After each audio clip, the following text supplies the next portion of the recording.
Welcome to another edition. Please don't forget to subscribe Do it. to see content as it becomes available. During the first interaction we get between Luke Skywalker and Obi-Wan Kenobi, we learn a lot about both characters. I've already touched on Luke as a character in other videos, so if you want to check those out, go ahead. This time I will be making a deeper analysis of Obi-Wan Kenobi, or Old Ben Kenobi. In Obi-Wan's hut, he clarifies a couple things that Luke had misconceptions about. No, my father didn't fight in the wars. He was a navigator on a spice freighter. Obi-Wan told him he knew his father and that he was a great friend. All of this was true. Where it goes south is when Luke asks him, "How did my father die?" Old Ben gives him a look of uncertainty, that what he himself is saying is the truth. How did my father die? A young Jedi named Darth Vader, who was a pupil of mine until he turned to evil, helped the Empire hunt down and destroy the Jedi Knights. I'm going to break down this scene. So to reiterate, a young Jedi named Darth Vader, he was a pupil of Obi-Wan's, before he turned to evil, helped the Empire hunt down and destroy the Jedi Knights. He betrayed and murdered Luke's father. Compelling story, a story full of betrayal, murder, and the destruction of an entire following of religious monks. When I first saw this film in 1977, The Empire Strikes Back wasn't even dreamed of. The story was being written after the success of Star Wars. So I believe Darth Vader and Luke's father, later to be named Anakin Skywalker in Return of the Jedi, were two physically separate individuals. I believe all moviegoers at the time believed this as well. It pinned Darth Vader as pure evil. Later we find out that Anakin was Darth Vader through the big reveal in The Empire Strikes Back. No, I am your father. Back to Obi-Wan's story. The problem I have with the tale is this. 1. Darth Vader was never a Jedi Knight. Anakin didn't take the name of Darth Vader until he completely turned to the dark side, with the help of Chancellor Palpatine or Darth Sidious.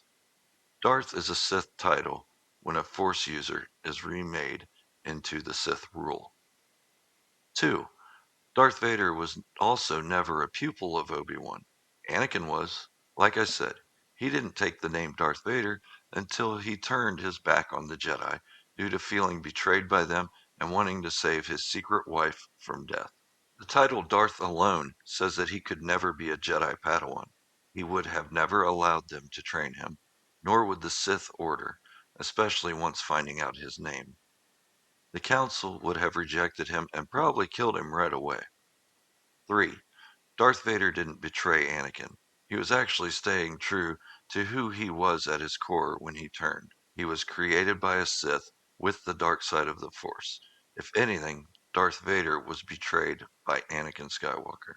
So Obi-Wan's tale doesn't split the personality of one person. It creates a physical second person altogether. In Return of the Jedi, Luke confronts Obi-Wan about this, You told me Vader betrayed and murdered my father. to which Obi-Wan's reply was, So what I told you was true, from a certain point of view.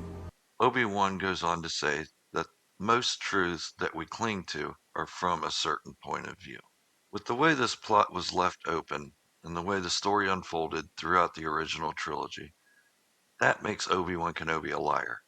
No matter which point of view you look at it, Obi-Wan told the story of two separate individuals. One was a Jedi learner named Darth Vader, and the other Obi-Wan's friend named Anakin Skywalker. His statement would have been true had he just said a Sith named Darth Vader murdered your father, but he didn't.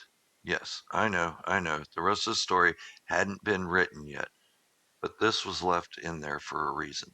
George Lucas is a meticulous man. He has went back and changed things in the original movies numerous times. Why didn't he change this? I'm sure he had other takes he could have used to piece together something totally different. I mean, he made Greedo shoot first. He had the technology. He even created most of the technology for special effects. So why did he leave this intact? My thought is because Obi-Wan was meant to be manipulating and deceitful. Obi-Wan had an agenda to stir up emotions in Luke Skywalker to get him on his side, or to make himself not look bad, like a bad Jedi Master that had his only Padawan turn to the dark side and hunt down and destroy the Jedi. Maybe that lie is how Obi-Wan coped with things. Whatever the reason, he manipulated Luke. He made Luke hate Vader, a Sith emotion. He made Luke vengeful, another Sith trait. He made Luke fearful of the dark side, all while instilling dark side traits into him. I'm sure I'll get a lot of hate mail for this because Obi-Wan is a beloved character. But this is my point of view. Obi-Wan wanted Luke to end Darth Vader before he learned the truth. He himself was vengeful about the whole thing, but was too old and had already failed once. So what does this say about the Jedi Order as a whole? Well, Yoda knew of Obi-Wan's lie to Luke and never corrected it. In fact, when Luke asked Yoda about it, Is Darth Vader my father? Arrest thy maid. Yoda tried to roll over and die before answering the question, until Luke pressed for an answer. He even told Luke, "Told you, did he?" Or directly after the conversation, Yoda becomes one with the Force. Give Obi-Wan a break. It was a one-off, him dealing with losing a brother, a friend. But was it a one-off, though? Let's rewind to the Phantom Menace. Obi-Wan and his master Qui-Gon Jinn are on Naboo, but need to get to the Queen to warn her of the attack and get her to safety. They run into a local, Jar Jar Binks. Don't boo me just yet. Jar Jar tells them of his home city being the safest place. They asked him to take them there, and he remembered he has been banished. They would do terrible things to him if he returns. With a bit of persuasion from Obi-Wan, he agrees and takes them there. Upon their arrival at Jar Jar's hometown, Jar Jar gets arrested and they get taken before the Gungan bosses. Some mind trick action, and Boss Nass gives them a transport to speed them on their way. As they turn to leave, Jar Jar tells them they are being set up, and any help in getting him out of the custody of his Gungan captors would be hot. Qui-Gon gives him a look of pity, and what does Obi-Wan say? Master, we're short on time. Wait, what?